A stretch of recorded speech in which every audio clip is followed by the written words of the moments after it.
জাতীয় ভোটার দিবসে পথে নেমে কমিশনের বিরুদ্ধে বিক্ষোভ দেখিয়েছে মহিলা তৃণমূল। ভোটাধিকার কেড়ে নেওয়ার চক্রান্তের অভিযোগে গড়িয়াহাটে তৃণমূল নেত্রী চন্দ্রিমা ভট্টাচার্যের নেতৃত্বে মিছিল করেছে মহিলা তৃণমূল। মিছিল থেকে কমিশনের বিরুদ্ধে ক্ষোভ উগরে দিয়েছেন মন্ত্রী চন্দ্রিমা ভট্টাচার্য। তিনি বলেছেন, ভোট মানুষের অধিকার, কিন্তু সেটা কেড়ে নেওয়ার চক্রান্ত চলছে।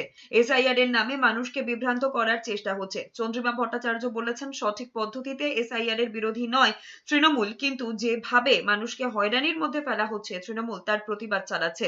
তৃণমূল ডিসক্রিপেন্সি লিস্ট দাবি করেছিল, সুপ্রিম কোর্ট তা মান্যতা দিয়েছে। সঠিকভাবে এসআইআর হয় তার বিরুদ্ধে নয়, যেভাবে এসআইআর করা হচ্ছে মানুষকে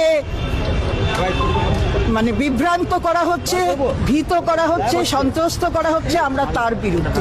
আমরা লিস্ট চেয়েছিলাম, সুপ্রিম কোর্ট লিস্ট বলে দিয়েছে দিতে, এবং অনারেবল সুপ্রিম কোর্ট আমাদের পিটিশনের ওপর আমরা যা যা আবেদন করেছিলাম সেগুলো মঞ্জুর করেছে।